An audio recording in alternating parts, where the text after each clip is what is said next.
Number one అంటారు. అసలైన number one Guru Kashi university. దేశభక్తి అంటే వాళ్ళకి అర్థం కాదు అన్నది మీ ప్రాబ్లమా? దేశభక్తి కాన్సెప్టే లేదంటారా? లేదు, అసలు తెలియదు. కాన్సెప్ట్ అనేది మీనింగ్లెస్ కాన్సెప్ట్. ఇప్పుడు మనం India is a great country అంటాం. మనం పాకిస్తాన్ కూడా అదే అంటారు. Pakistan Musharraf are great country, Musharraf whatever is there. Bangkok వాళ్ళు అంటారు ప్రతి కంట్రీ నేనే గొప్ప అంటారు. ప్రతి ఒక్కరు నేనే గొప్ప అనుకుంటే గొప్పకి మీనింగ్ ఏంటి అసలు? అది బాలచంద్ర గారి సినిమాలో, ఆకలి రాజన్ సినిమాలో అనుకోండి ఒక పాట ఉంది, మన తల్లి అన్నపూర్ణ మన అన్న దాన కన్నా ఏదో భూమి ఇంట్లో ఏదో ఏగలు తోలుతాం. అది పాయింట్ ఏంటంటే వాట్ ద కంట్రీ రిప్రజెంట్స్. మనకున్న లీడర్స్ మీద మనకి రెస్పెక్ట్ ఉండదు, మన ఇంటి పక్కన వాళ్ళ మీద రెస్పెక్ట్ ఉండదు, మనం కలిసిన ఎంతమంది మీద రెస్పెక్ట్ ఉండదు. కానీ ఒక కామన్ లైన్ ఏంటంటే దేశభక్తి అంటారు. కానీ మన నేల, మన భూమి ఏదో ఒక సెంటిమెంట్. అదే మన కాదు, మీ నేల. మీకు ఎన్ని ఎకరాలు ఉన్నాయి మీ ఊర్లో అన్నది ఊరు అవుతుంది, మీ నేల అవుతుంది. కానీ దేశం నేల మీది కాదు కదా. ప్రాణాలని అక్కడ పణంగా పెట్టి సరిహద్దుల్లో పోరాడుతున్న సైనికులకు కూడా దేశభక్తి లేదంటారా? వాళ్ళకి జీరో ఉంటుంది. దానికి కారణం ఏంటంటే అదొక ఆర్గనైజేషన్.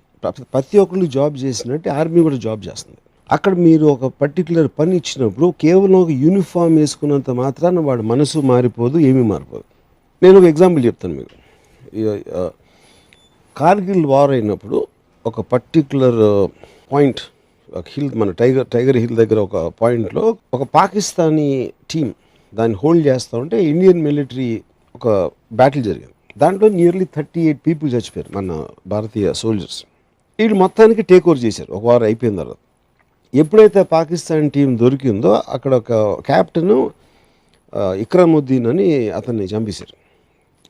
నాకు చాలా క్లోజ్ అయిన ఒక జర్నలిస్ట్ ఢిల్లీలో ఉన్నాడు అప్పుడు కార్గిల్ ఆ పర్టికులర్ పాయింట్లో. తను చెప్తున్నాను, ఈ క్యాప్టెన్ ఇక్రముద్దీన్ బాడీని కిందకి తీసుకొచ్చి వీళ్ళు ఆల్రెడీ ఎంతమంది వాళ్ళ ఫ్రెండ్స్ కలీగ్స్ చచ్చిపోయారు, ఎనిమీ సోల్జరు చచ్చిపోయిన బాడీని వాళ్ళు పొడిసి తన్ని ఆ కోపాన్ని తట్టుకోలేక చేసి తర్వాత అందరూ కూర్చుని జేబులు అన్నీ చెక్ చేస్తే జేబులో ఒక లవ్ లెటర్ దొరికింది. ఎవరు వైఫ్ రాసిన ఒక లెటర్. దాంట్లో she said something like what ever happens don't forget to smile, that is the second best you can do with your lips అని రాసిన. ఒక సోల్జర్ ఏమో మా పెద్ద రొమాంటిక్ రో ఇడు అని ఏదో హిందీలో అన్నాడు. అంటే ఏంట్రా నీ వైఫ్ లేదా ఏంటి అలా మాట్లాడుతావు అని ఇంకోటి కోపం వచ్చింది. సో సడన్గా ఎనిమీ సోల్జరు అక్కడ చచ్చిపోయి పడున్న అతను వాళ్ళకు వచ్చిన లెటరే తనకు వచ్చింది కాబట్టి అతను హ్యూమన్ బీయింగ్ అయిపోయాడు. అది పాకిస్తాన్ కూడా ఇంకేంటి అనేది మర్చిపోయారు. దాని తర్వాత ఇంకొక లెటర్లో నువ్వు పాయింట్ని పట్టుకోవడానికి బాగా చేస్తున్నావు అని కమాండింగ్ ఆఫీసరు ఒక లెటర్ రాశాడు. ఆ లెటర్ ఉంది ఇంకోటి. అది చూసి ఒక ఇండియన్ సోల్జర్ నవ్వటం మొదలుపెట్టాడు. ఏంటంటే వాళ్ళకు కూడా అదే లెటర్ వచ్చింది, అని తీసుకోవడానికి ఎంతో ట్రై చేస్తాను, మిమ్మల్ని కమెంట్ చేస్తున్నాను. సో ఈ రెండిట్లో ఏమైంది, సడన్గా అక్కడ ఉన్న పరిస్థితిలో ఒకళ్ళ బ్యాక్గ్రౌండ్ ఒకళ్ళు తెలియటం వలన వాళ్ళిద్దరూ కలిసి మనుషులు అయిపోయారు. ఇండియా, పాకిస్తాన్. అప్పుడు ఇంకోటి ఏంటి, మీరు ఆర్మీని పంపిస్తున్నారు, ఎందుకు పంపిస్తున్నారు? ఢిల్లీలో ఉన్న కొంతమంది డిసైడ్ చేస్తారు ఏదో ఒకటి వెళ్ళి అని కొట్టేయడం. వీళ్ళు క్వశ్చన్ చేయరు, ఎందుకని క్వశ్చన్ చేయాల్సిన ఆథరైజేషన్ వాళ్ళకి ఉండదు. దేశభక్తి అనేది ఏంటి, అది వెళ్ళిన వాడిని చంపేయని ఆర్డర్ ఇచ్చినప్పుడు చంపేయటానికి నేను నా దేశం మీదకి వస్తాడా అని అలాంటి ఎమోషన్ తోటి వెళ్ళరంట. అది నేను చెప్పేది. That is a job they are doing there and they will have lot of internal. నా ఉద్యోగం తీసుకోవచ్చు, వర్మగారుల సినిమాలు తీసుకోవచ్చు, అక్కడ వెళ్ళి పని లేకుండా వెళ్ళి ప్రాణాలని. అది మీరు you're taking a certain decision. ఆర్మీలో చేరిన అందరూ కేవలం దేశాన్ని రక్షించుకోవడానికి, దేశానికి ప్రాణాలు ఇవ్వడానికి కానీ ఎవ్వరు వెళ్ళరు. నాకు చాలా మంది తెలుసు. They doing it one more job. పోలీసులోకి ఎందుకు వెళ్తారు, డాక్టర్స్ ఎందుకు అవుతారు, దేనికి ఎందుకు, అన్నిటికీ వాళ్ళ సెన్సిబిలిటీలో వాళ్ళ రీజన్స్ ఉంటాయి. ఐ కాంట్ జనరలైజ్ అందరూ ఎందుకు వెళ్తారు. ఇప్పుడున్న రాజకీయ పరిస్థితుల్లో వర్మ గారు, ప్రస్తుతం ఉన్న ప్రధాని సారథ్యంలో the spirit of Indianness, spirit of India ఇంకా మరింత ముందుకెళ్తుందని చెప్పి చాలా మంది అభిప్రాయపడుతున్నారు. ఆయన స్వచ్ఛ భారత్ కావచ్చు, the way he's been addressing, white హౌస్కి వెళ్ళి హిందీ మాట్లాడడం. What you have to say about that? అదే ఇప్పుడు అమెరికాకి వెళ్ళి హిందీ మాట్లాడటం అనేది ఇక్కడ వాళ్ళకి 2 చప్పట్లు రావడానికి. అందుకని ఏంటి మీనింగ్, అమెరికాలో హిందీలో ఎందుకు మాట్లాడాలి అసలు? అది టిపికల్ ఇండియన్ మెంటాలిటీ. అది అప్పుడు అక్కడ బాలీవుడ్ నుంచి షారూఖ్ ఖాన్ వచ్చి నమస్కారం అని చెప్పి వీళ్ళందరూ చప్పట్లు కొడతారు. ఇది మన ఇక్కడ క్రౌడ్. ఈ హీరోయిన్లు చేస్తారు, వీళ్ళు చేస్తారు ఎక్కడెక్కడ అంటే వాళ్ళ కనెక్ట్ అవ్వడానికి వాళ్ళ ఫ్యాన్ ఫాలోయింగ్ అది పెంచడానికి స్టంట్ అంటారా ఇది? Of course stunt, it is a stunt. How does it mean, ఏంటి అసలు డిఫరెన్స్ అక్కడ? మిమ్మల్ని ఇన్స్పైర్ చేసిన దేశభక్తి లేక స్వాతంత్ర సమరయోధుడు ఎవరన్నా ఉన్నారు అసలు? ఇప్పుడు భగత్ సింగ్ ఈజ్ ఏ దేశభక్తి స్వాతంత్ర యోధుడు అండ్ హీ డైడ్. మనందరం భగత్ సింగ్ ఏం చేశారు ఎవరికి తెలియదు అసలు. మీరు ఓన్లీ యాక్ట్ చూసారు అనుకోండి, తను చేసింది బాంబు వేసారు ఎవరికి ఏం అవ్వలేదు అఫ్ కోర్స్, బట్ లైఫ్ని త్యాగం చేశాడు వాట్ ఎవర్ ఇట్ ఇస్. కానీ ఆ పర్టికులర్ మనకి ఇప్పుడు ఒక కేసు జరిగితే మొత్తం మీడియా ఉండి ఇన్వెస్టిగేటివ్ ఏజెన్సీస్ ఉండే మనకు నిజం తెలియదు ఇప్పుడు ఏంటి ఏ కారణం, ఎవరు ఏమనుకున్నారు, ఎవరు ఏమనుకోలేదు. కానీ we want to believe that because we need heroes. So we will conveniently put entire thing. Godse అనే పిచ్చోడు, నేను స్కూల్లో చదివాను. గోడ్సే అనే ఒక పిచ్చోడు మ్యాడ్ మ్యాన్ మహాత్మా గాంధీ గారిని చంపేశాడు. మహాత్మా గాంధీని అసలు ఎందుకు చంపాడని ఎవరు అడగరు. ఆ రీజన్ ఉందా, వ్యాలిడా, అది కరెక్టా కాదా అనేది వేరే debate. They don't even ask అసలు. సో సిమిలర్లీ వాళ్ళే ఎక్కువ రియాక్ట్ అవుతారు. అండ్ వాళ్ళ రియాక్షన్ అనేది ఒక పెగ్ దాకా హై వచ్చి మందు దిగిపోయింది, కానీ దానికన్నా ఎఫెక్ట్ ఇంకేం ఉండదు. అది సరే, టేకింగ్ యువర్ థీసిస్ ఫార్వర్డ్ అడుగుతాను. మీరు అన్నది మీ ప్రోగ్రామ్ చూసి ఇప్పుడు సరే వర్మ గారు బాగా చెప్తున్నారు, కరెక్టే చెప్తున్నారని చెప్పి ఒకళ్ళు పాకిస్తాన్ని సపోర్ట్ చేస్తూ, ఇంకోళ్ళు టర్కీని సపోర్ట్ చేస్తూ, ఇరాన్ని సపోర్ట్ చేస్తూ రకరకాల డైరెక్షన్స్లో వెళ్ళిపోతే దేశ ఐక్యత ఏమైపోతుంది?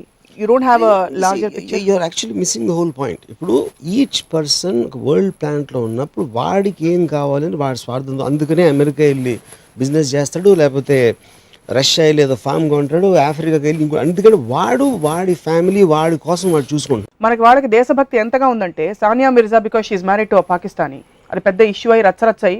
తన వరల్డ్ ఛాంపియన్షిప్స్ గెలుస్తున్నా కూడా అంతకు ముందు బోల్డ్ అని కామెంట్స్ చేశారు. ఆ దేశభక్తి కాదంటే అది దేశభక్తి. That is a completely different thing. అది మనోళ్ళు కాదు వాళ్ళోళ్ళు అని కాన్స్టెంట్లీ ఏలినేటింగ్ అనేది హ్యూమన్ గ్రూప్స్కి ఉంటుంది. అది తెలంగాణ ఆంధ్రాకు ఉండొచ్చు, లేకపోతే కాస్ట్లో ఉండొచ్చు, రిలీజియన్లో ఉండొచ్చు, లేకపోతే కాలేజ్లో 2 గ్యాంగ్స్ మధ్యలో ఉండొచ్చు. అన్ని చోట్ల always man is in a conflicts. అప్పుడు మనం ఇండియా పాకిస్తాను ఆ ఆస్పెక్ట్లో మనకున్న దీన్ని బట్టి వస్తుంది, కానీ that is nothing to do with దేశభక్తి. వర్మ గారికి పాకిస్తాన్ మీద పెద్ద అబ్జెక్షన్స్ మీకున్నాయా ప్రత్యేకంగా? నాకు పాకిస్తాన్ తెలియదు, ఇందాక చెప్పాను కదా. పాకిస్తాన్లో 3-4 కలిసి ఒక డెసిషన్ తీసుకుంటారు. నరేంద్ర మోదీ కానీ సోనియా గాంధీ. నేను ఎవడో డైరెక్టర్ని ఎక్కడో నాలాగా 100,000-1,00,000 మంది ఉంటారు. వాళ్ళ డెసిషన్స్ ఏ కారణంతో తీసుకున్నారు, ఎందుకు అవసరం అనేది నాకు తెలియదు. Whole country also doesn't know. మనం ఆ జాబ్ ఇచ్చేసి వాళ్ళు ఓట్లేసి కూర్చోబెట్టాం కాబట్టి ఏదో సడన్గా వార్ వస్తుంది. కార్గిల్ వార్ ఎందుకు వచ్చింది, ఎగ్జాక్ట్గా ఎందుకు వచ్చింది అనేది 99% ఆఫ్ ద పీపుల్కి తెలియదు. మీకు ఇంకోటి మంచి ఇన్సిడెంట్ చెప్తాను. అదే వార్లో వీళ్ళు ఒక చోటకు వచ్చి ఇన్ఫిల్ట్రేట్ అయ్యి వచ్చారు. ఎప్పుడైతే వార్ ఆగిపోయిందో వాళ్ళు మళ్ళీ వెనక్కి వెళ్ళటానికి they have to cross one place. Already పైన ఉన్నారు ఇండియన్ సోల్జర్స్. ఆ క్రాస్ అవుతున్నారు, పైనుంచి అందరినీ షూట్ చేసేద్దామని అనుకుంటే అది మేజర్ ఏమో అది చేయలేదు. అప్పుడు అది కోపం వచ్చింది. మన ఇంతమందిని చంపి ఇప్పుడు దొరికారు వాళ్ళు. దొరికినప్పుడు వాళ్ళు ఎందుకు చంపకూడదంటే మేజర్ ఏం చెప్పాడంటే, మన గవర్నమెంట్ ఆర్డర్ ఇచ్చినట్టే వాళ్ళ గవర్నమెంట్ ఆర్డర్ ఇచ్చింది. ఫలానా చోటకి వెళ్ళండి, ఇది చెయ్యండి. మనకు ఒకవేళ చెప్పుంటే పాకిస్తాన్ అంటే మనం వెళ్ళేవాళ్ళం. నువ్వు ఎందుకు వెళ్ళాలరా మనం అడగం. అలాగే వాళ్ళు జాబ్ వాళ్ళు చేశారు. ఎప్పుడైతే వాళ్ళు వారు వద్దు అనుకున్నారో వాళ్ళు మనలాగే మామూలు మనుషులు అయిపోయారు. సో డెసిషన్ అనేది it is coming not out of దేశభక్తి, it's coming out of a choice of defending or offending in some cases. దేశభక్తి not at individual level but it's happening at a group consciousness. It is just a name. అదే అంటున్నా, దేశభక్తి ఉండాలి, I love my country, India is my this అని అనిపిస్తూ ఉంటే దాంట్లోంచి feeling వస్తుందని అందరి ఉద్దేశం. అంటే జెండా వచ్చి లేచి ఉంచున్నారు కదా, కొంతమంది ఉన్నారు ఆర్మీ. మీరు ఎప్పుడు నిలబడరా? నేను ఎప్పుడు నువ్వు మిమ్మల్ని కూడా స్వచ్ఛ భారత్ లో ఒక భాగంగా నరేంద్ర మోడీ గారు పిలిచి చీపురు ఇచ్చి చూడడం అంటే దేశాన్ని చేయమంటే చేయరా? అక్కడ పెద్ద పెద్ద స్టార్స్ అందరూ సచిన్ టెండూల్కర్ మొదలుకొని అందరు చేస్తున్నారు, మీరు చేయరు? సచిన్ టెండూల్కర్ లేకపోతే పెద్ద అమితాబ్ బచ్చన్, ఐశ్వర్య వాళ్ళందరూ వెళ్ళి ఊడుస్తారు. వాళ్ళకున్న కోట్ల రూపాయలు కొన్ని లక్షలు ఏమనంటే సేమ్ దేశానికి చూస్తారు ఎంత ఇస్తారు. ఎవరెవరైతే సెలబ్రిటీస్ బిగ్ షాట్స్ అందరూ కూడా ఎవెన్చువలీ ఏదో ఫోటో ఆప్స్ కోసం చేస్తారు, కానీ ఎవ్వరికి ఏం ఫీలింగ్ ఉండదు. Evidently he feels very passionate about the country. అది కూడా దేశభక్తి లేదంటే ఎనీబడి. ఇప్పుడు నా కంపెనీ ఉందండి, నా సినిమా ఉంది, నేను ప్యాషనేట్గా ఫీల్ అవుతా. మీకు ఏదో టీవీ ఛానల్ ఉంది, మీరు ప్యాషనేట్గా ఫీల్ అవుతారు. ప్రతి ఒక్కరికి ఉంటుంది. ఇది నాది అనే దేశం అనే ఫీలింగ్ మాత్రం మీరు నమ్మరు. ఇది నాది అని కంట్రీ హెడ్ చెప్తే మాత్రం ఇట్స్ అలౌడ్. ఏ మనిషికైనా మీరున్న పొజిషన్ కన్నా మీకు బెటర్ ఆపర్చునిటీ వస్తే అది మీ దేశం ఇవ్వకపోతే అది వాళ్ళు తీసుకుంటారు 100%. వాళ్ళు దేశద్రోహులు అంటారు అయితే మీరు. దేశ ద్రోహులు అని క్వశ్చనే కాదు. He was looking after himself.